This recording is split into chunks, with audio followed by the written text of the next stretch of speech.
Buenas tardes compañeros, mi nombre es Antonio Castelo Valle y a través de la materia de rehabilitación física y masaje impartida por el profesor Walter Sandoval de la carrera de Ciencias del Ejercicio Físico de Litson, les hablaré sobre la tendinitis rotuliana. A manera de introducción al tema, en el presente trabajo se hablará sobre la recuperación tras una tendinitis rotuliana en un paciente que realiza ejercicio físico de manera moderada. Los síntomas de la tendinitis iniciaron entre el 2 y el 4 de abril.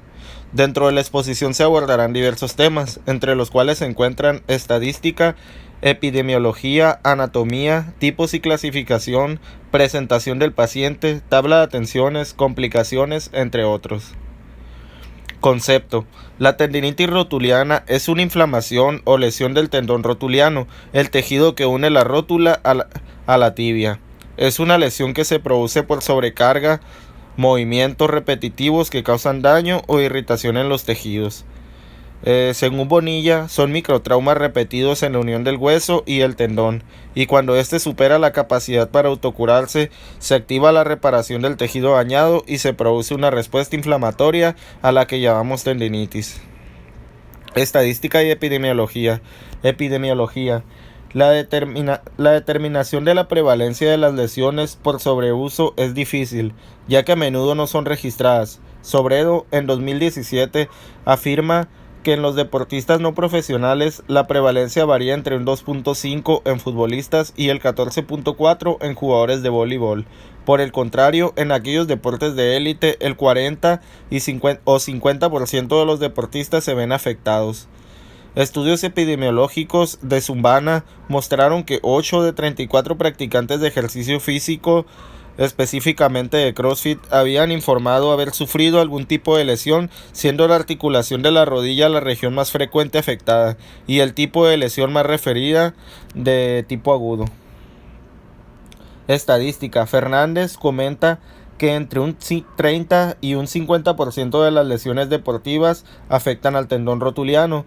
De este 30 al 50% total, el 40% de ellas no causan ningún dolor. Estadísticas a nivel mundial nos demuestran que en la primera década de este siglo se pudo cuantificar en los equipos competitivos de la UEFA que el 2.2 de las lesiones se presentaron en el tendón rotuliano a causa de microtraumatismos repetitivos. Esta es la anatomía del tendón. Como sabemos, el cuádriceps se compone de 4 músculos, los cuales vienen siendo el vasto externo, el vasto intermedio, vasto medial y el recto femoral. Estos 4 se unen para formar el tendón del cuádriceps. Después se unen con la rótula y entre la rótula y la tibia se encuentra el tendón rotuliano. Tipos o clasificación de la lesión. Existen 2 tipos de lesión, que viene siendo la tendinitis aguda, que es cuando lleva pocos días de evolución, y la tendinitis crónica, cuando la lesión no ha mejorado o no se trata. A esto se le llama lesión crónica. Enseguida les hablaré sobre la clasificación de las tendinopatías. Primeramente les daré el concepto de Este concepto engloba las lesiones por sobrecarga del tendón y las estructuras que lo rodean. Describe un síndrome clínico en el que están presentes 3 componentes: dolor, inflamación.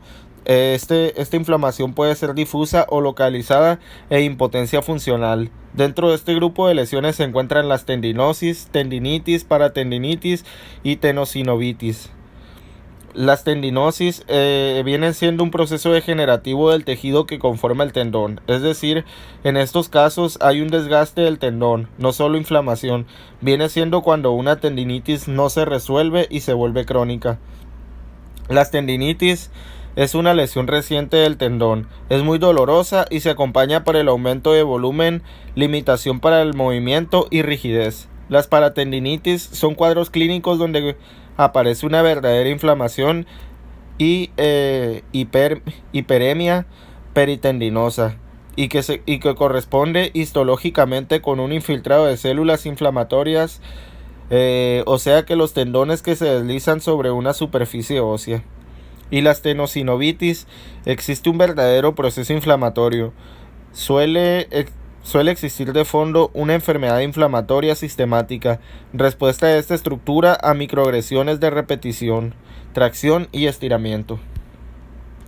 Presentación del paciente. Sus iniciales son IMR, tiene 23 años y trabaja de empleo general de un mercado, o sea, en la carga y descarga de diferentes tipos de productos. Practican acondicionamiento físico, específicamente ejercicios de musculación en casa. Esto los hace de 1 hora a 1 hora y media diariamente y trabaja de lunes a sábado. Lesiones anteriores. No tuvo ninguna lesión anterior. Mecanismo de lesión. ¿Cómo ocurrió?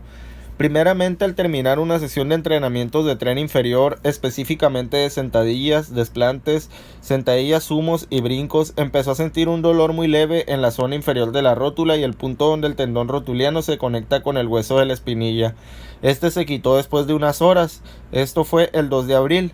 2 días después de esto, el paciente tuvo otra sesión de entrenamiento de tren inferior y volvió a sentir el dolor en la zona inferior de la rótula al inicio de los ejercicios. Mas sin embargo, no hubo una pérdida del rendimiento en los entrenamientos. Siguió levantando los mismos pesos, pero cuando terminó esta sesión de ejercicios empezó a sentir más dolor, o sea, al enfriarse, y este dolor ya no se quitó. Esto fue el 4 de abril. Sucedió en su casa y no recibió primeros auxilios.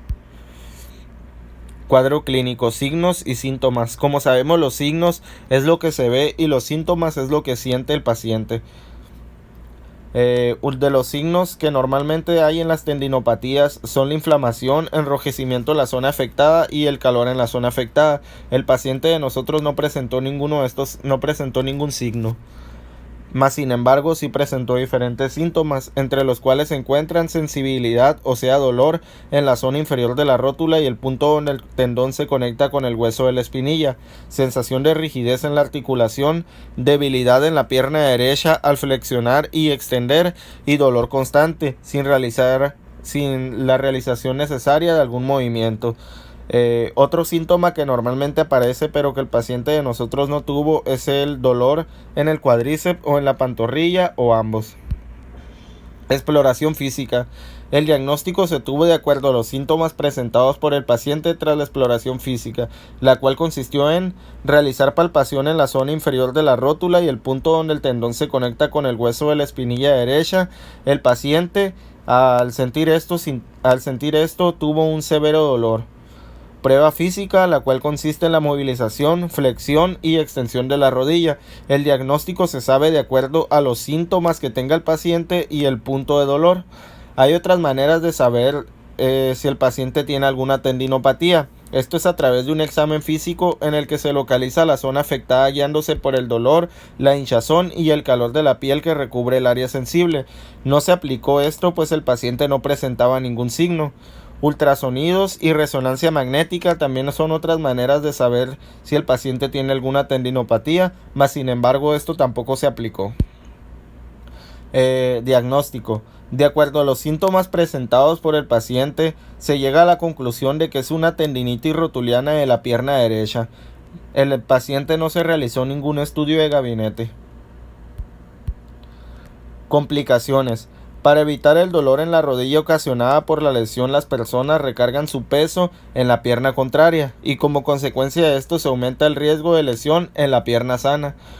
Otra complicación sería que los síntomas de tendinitis pueden reaparecer con el tiempo, debido a que no es tratada bien y se vuelve crónica. También se puede ocasionar una lesión permanente en los tejidos del tendón. Debido a que se vuelve crónica la lesión, se convierte en tendinosis, en donde hay un desgaste e inflamación del tendón constante y como consecuencia siempre hay dolor. Se puede ocasionar una bursitis o inflamación de la bursa, ya que estas suelen acompañar a los tendones para su correcto deslizamiento. Y por último, la inflamación prolongada puede aumentar el riesgo de la ruptura del tendón. Esta solo se puede curar mediante la reparación quirúrgica, pero es difícil que quede como antes porque el tendón ya es anormal. Tabla de atenciones. Las primeras 2 sesiones de terapia que se le dieron al paciente fueron de masaje en el cuádriceps e isquiotibiales y contrastes. En esta la respuesta del paciente fue muy buena y hubo una mejoría del 60%. Después, en la sesión número 3 a la número 8, solo se realizó masajes del cuádriceps e isquiotibiales. En estas la respuesta del paciente fue buena y se obtuvo una mejoría del 100%, ¿ok? En la sesión número 9 y número 10 el paciente ya se encontraba completamente bien, mas sin embargo, aún así se realizó videollamada con el paciente para que él se diera automasaje en la zona donde le dolía. El pronóstico mío es bueno a corto plazo, ya que el paciente con las atenciones y la terapia que recibió mejoró un 100%. Esta es la bibliografía que consulté y sería todo. Muchas gracias.